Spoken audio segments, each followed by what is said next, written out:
okay, 1 a.m. and parents are asleep. Let's get this.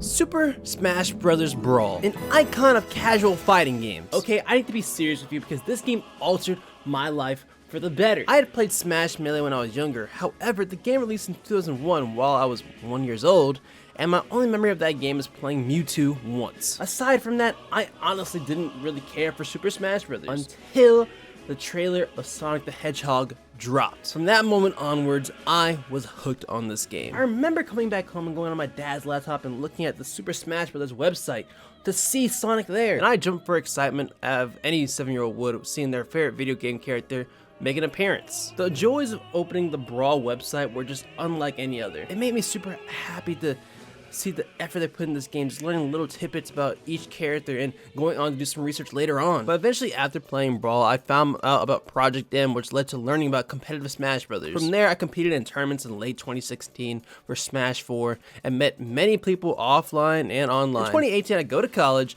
and joined my Smash Club, which eventually led me to make this gaming channel with my friends and turn it into my own thing. So yeah, Brawl had a heavy impact on my life. This game had a lot to offer with a vast cast, a story mode, and a numerous amount of side events. But there's no better place to start off this video than Subspace Emissary, the story mode. In one simple word, this story is timeless. A perfect way to introduce the cast by combining them to either serve as a friend or foe, and later connect everyone to a common goal. To see my Nintendo favorites that help out each other was amazing, man. Bringing all-stars like Fox and Diddy together inherently felt right. The two being everyday animals that help each other out, but just, you know, they're in different universes, which is weird. Samus Aran saving Pikachu, which shows her side of her humanity, and Pikachu later returning the favor because he's one of the most loyal Pokemon and comrades to have. Kirby showing the Nintendo universe that he's that guy, and the strongest Nintendo character, no doubt. This story led me on to look into what some of these franchises offered,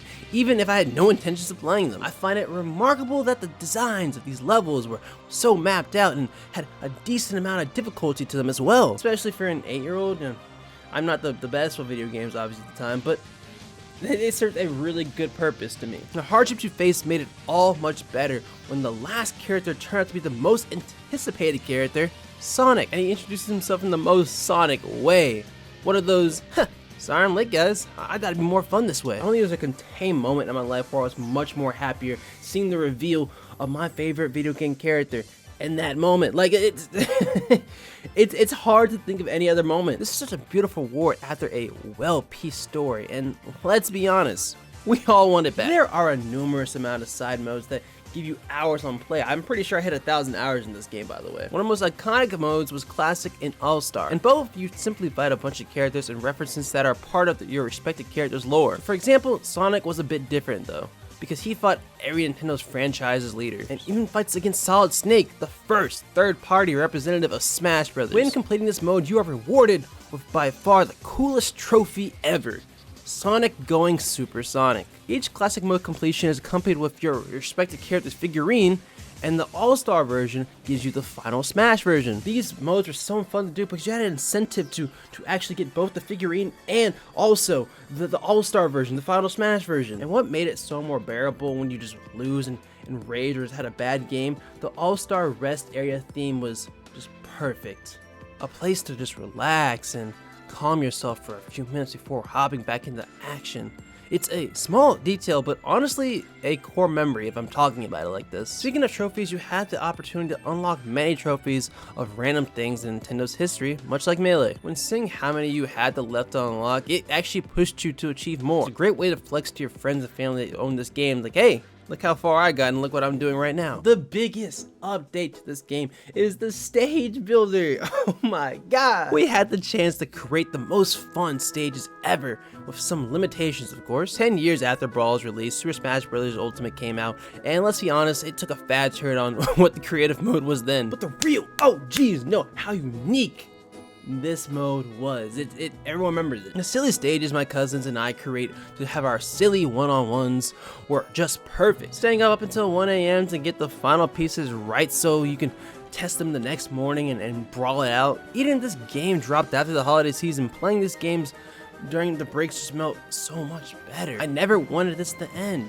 Year by year, it felt like a new way we were making this game better for each other. Okay, the music. Listen, the music of this game. Every piece of music in this game still stands out over every Smash Bros. Game. The intro theme just barely shines over Melee for me. Each song on this game gets its own interpretation from the other games it was originally from. Taking a Metroid song and putting it into a Brawl soundbite and to come out more mature and I feel like an encouraging tune. Same could be said for the old Cripple series Kid Icarus. But let's be honest, if it wasn't for Sakurai's decision to make Kid Icarus into this game, I don't think Palutena wouldn't even be present today. See, there's a huge rabbit hole I could fall down when talking about video game music, but this game specifically is a bottomless pit. I'd probably sit in a bar to talk to somebody for hours on end if they played Brawl as well, just to talk about the music alone, and then try and text them the next day to talk more about it. Writing the script, it was the flow of all my emotions I felt with this game. I just haven't embodied in and never talked about to anybody, and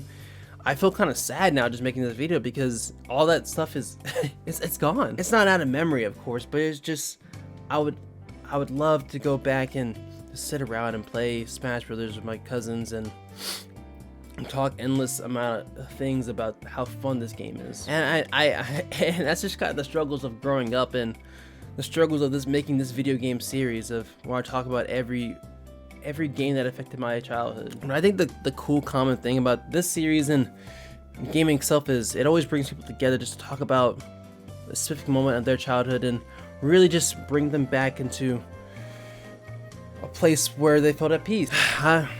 It's simple to say, video games are amazing, man.